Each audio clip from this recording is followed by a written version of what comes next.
In 2006, the long quiet French literary world suddenly began to buzz and boil over because of the appearance of a single book. 2 years, 2 million copies, 30 consecutive weeks on the bestseller list, reprinted 50 times, winner of 3 domestic and international prizes. It made an unknown author famous all over the world.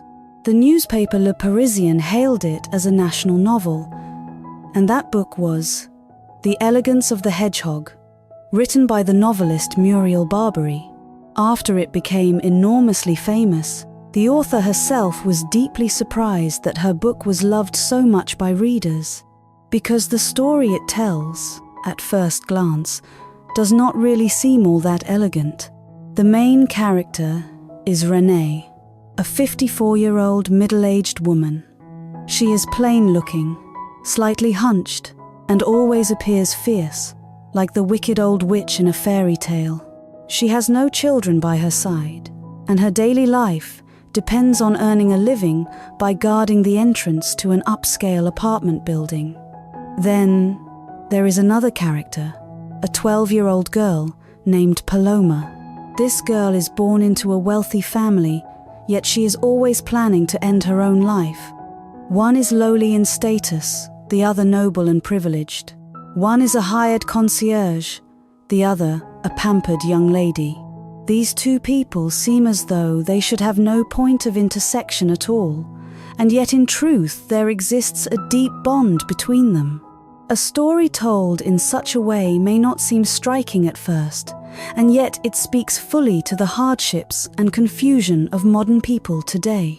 Through this whole life, how should we live so that we may remain calm and elegant in the face of loss? How can we be reborn within loneliness? Haruki Murakami once said, "Growing up is fighting, being hurt, being lost, facing loss and loneliness, and yet we still have to go on living. It seems that we live like hedgehogs, pointing our sharp spines outward, only to protect the soft, lonely heart within. And it seems that once we have gone halfway through life, we will come to see that life becomes truly free only when we begin to know how to enjoy solitude." This week, I would like to offer you a reflection called, "It turns out that within every lonely person there is a kind of elegance." Through the famous novel, The Elegance of the Hedgehog, please listen along.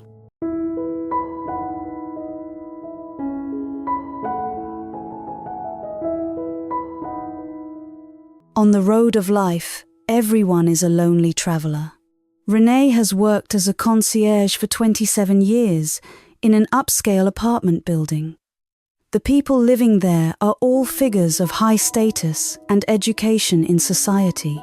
The one thing that seems out of place in that elegant space is Renée herself, who does not look elegant at all. With her plain appearance and a fate crushed by poverty, she had always felt out of place in everything around her ever since childhood. When she was in school, she was shunned by classmates and looked down on by teachers. When she grew up, she recklessly married an older man, only to be hated by his whole family. Then, she followed her husband into the work of being a concierge, and lived like a mouse hiding in a cramped room. Afterward, her husband died after a long illness, leaving Renée alone to exist with the passing years in the darkness of loneliness. Day after day, she sat at the entrance, watching people go in and out with dull eyes. Like an outdated, dusty ornament in the corner of a room, no one greeted her. Some people had even lived there for 10 years without ever noticing that she existed. And opposite this poor, wretched fate was another strange person in the building. That was Paloma. Paloma had a family anyone might envy. Her father was about to become a member of parliament. Her mother held a PhD. And her sister had graduated brilliantly from university. Yet that seemingly perfect life was in fact full of cracks. Paloma's mother always liked quoting famous lines at dinner, even when she had no idea what they actually meant. Her sister was arrogant and intensely self-important. Her father was rigid, emotionally cold, and also cowardly. Paloma herself was extraordinarily intelligent, even something like a genius. At school, she was treated as an oddity, and hardly anyone could understand her unusual philosophical reflections on life. In her dreams, Paloma longed for a friend to play with, but in reality, things were not like that at all. Paloma was truly very lonely. The linguist Ji Xianlin once said, "On life's road, everyone is a lonely traveler." Do you see? No matter who you are, if you are too different from others, it may be hard for this world to accept you. But is it because there is something wrong with us? Or simply because others cannot understand us? No one can wear your shoes. No one can walk the road you are on. No one can taste your joys and sorrows for you. In this world, true and complete empathy is very hard to come by because each person's fate is different, and differences in thinking, awareness, and worldview create the distance between us. As the philosopher Carl Jung said, each person is an island in the sea. If one wishes to develop oneself, one must face solitude. The more different you are, the fewer companions you will have. The more unique you are, the easier it is to be left behind.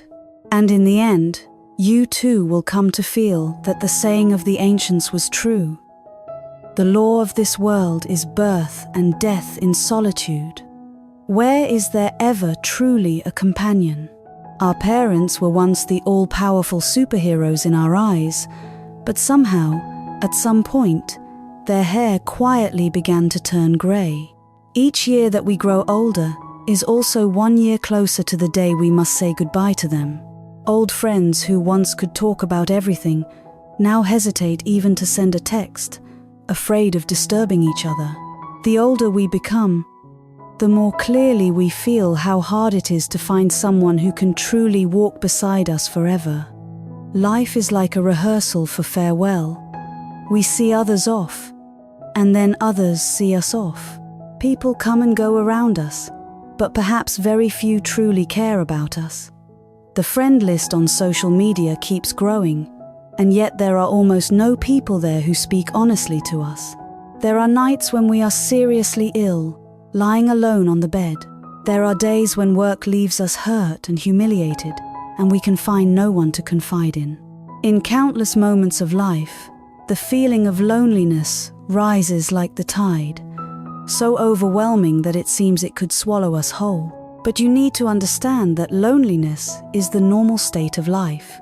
As Zhuangzi said, "Alone I come, alone I go, but living with oneself is the foundation of one's life." Liveliness is someone else's festival. Loneliness is your own freedom.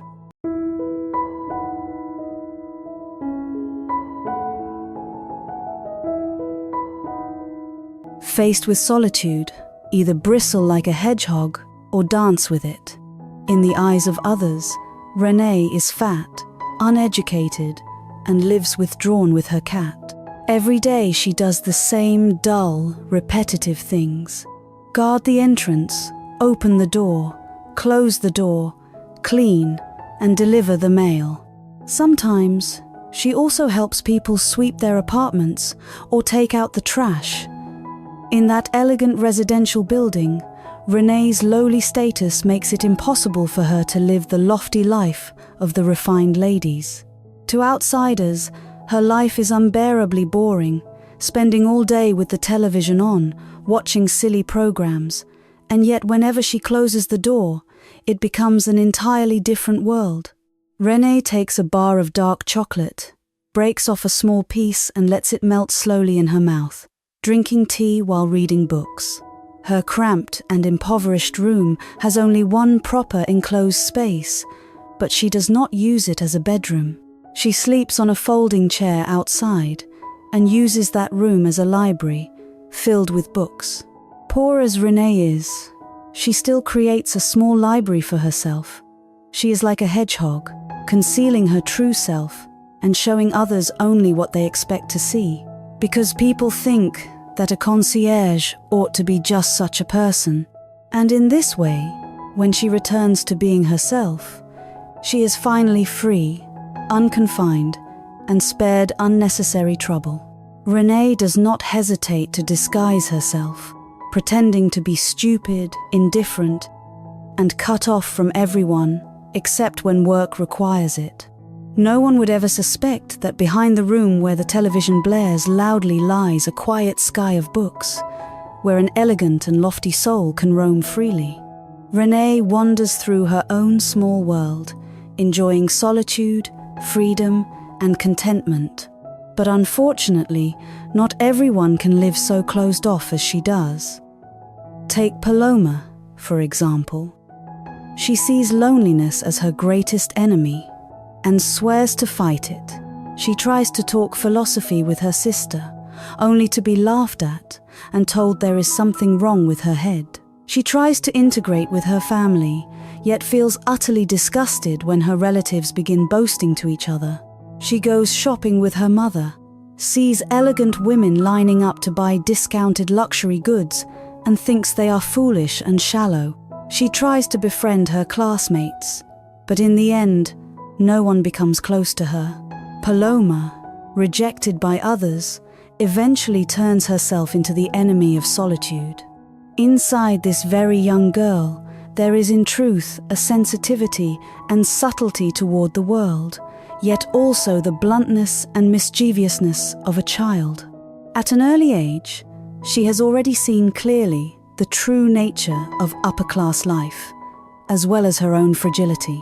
I have already seen that the rest of my life will be trapped in a fishbowl, while adults live like flies on the glass, flying into it again and again. She feels that behind the elegance and refinement of wealthy life, there is in truth something too bleak. Paloma becomes desperate about life, and then she decides to make a plan to kill herself and burn down her parents' apartment on her 13th birthday. Renee and Paloma, both lonely, both out of place in the crowd, and yet they walk in completely different directions. One uses solitude to heal herself, the other is driven by solitude into extremity. As Nietzsche said, "Those who can endure solitude are either gods or beasts."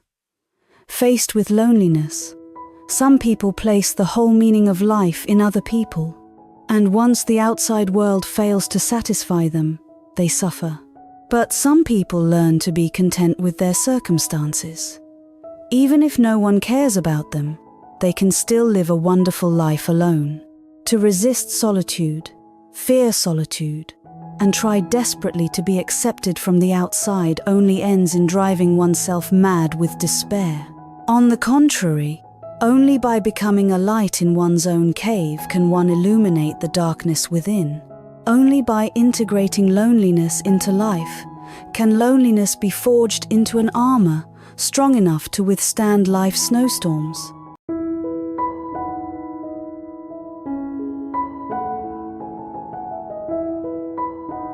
Those who can dance with loneliness carry elegance within them. One day, a new resident moved into the apartment building and came to live next door to Paloma. He was Kakuro Ozu, a Japanese man, elegant and about 60 years old. The first time Kakuro Ozu met Renee, he was deeply astonished when she calmly quoted, "All unhappy families are unhappy in their own way." He could not believe that an ugly, aging woman like her could so easily speak lines from a classic work. So out of curiosity, he began approaching Renee. He invited her to dinner, to concerts, and to art exhibitions. And Renee, because she admired his manner, his courtesy, and the respect he showed to others regardless of their circumstances, stopped refusing as she used to. Listening to Renee discuss paintings and music, hearing her explain her understanding of literature and art, and watching her leisurely drink tea in the afternoon, Kokuro Ozu could not help exclaiming in admiration, "You are as elegant as a queen." As though he had discovered a treasure, Kakuro Ozu warmly encouraged Paloma to befriend Renée. And then, because of a chance moment in Renée's room, Paloma saw a psychology book lying on Renée's table. The girl was immediately drawn to Renée's utterly unusual way of living. After several conversations, Paloma came to admire Renée so much that she abandoned her earlier destructive plans. The truth proved that Renée was not a crude old woman as everyone thought, but a kind person with remarkable wisdom and insight.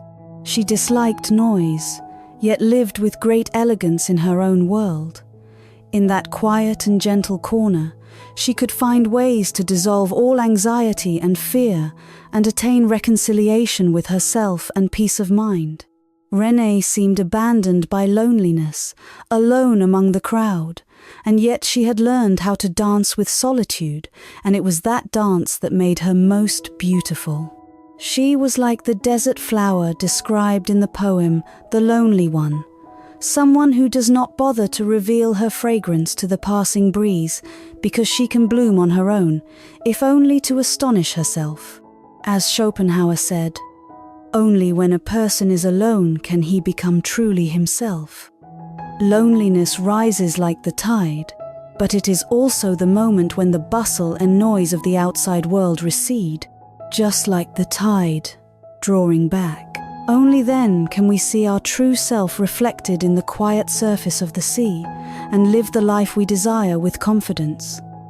Only by reconciling ourselves with solitude and stillness can we give birth to true wisdom. Each of us is capable of writing beautiful chapters in our lives. Even if no one is singing for us, we can still dance proudly alone with our solitude. A person who can make a friend of the loneliness within always carries a kind of elegance, calm, composed, relaxed, and at ease. At the end of the novel, on an utterly ordinary morning, Renée dies beneath the wheels of a vehicle while trying to save a homeless man. Her departure does not even receive a proper funeral, and she leaves everything in haste. But her death causes Paloma to begin understanding that her so-called suicide plan was only an extreme form of resistance against loneliness. The girl's thoughts change completely about the meaning of life, and she decides to face a new life. Renée ended her wonderful life in this way, leaving behind the aftertaste of her elegance in this chaotic world, and it endures forever. In the book, the author writes, "We are all lonely hedgehogs.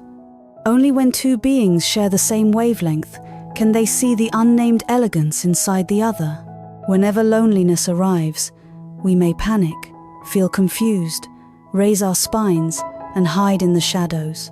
But once we accept the truth that human beings are solitary beings and choose to live as ourselves in the universe, then we will find our own freedom and transform loneliness into salvation.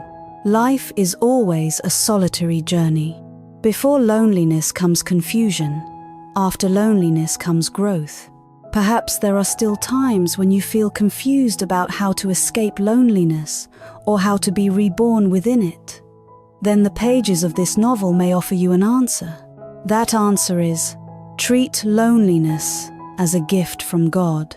Even in the whirlpool of loneliness, we can still make a crown of it. Let the sky blow wind and release rain, and I can still stroll alone with ease.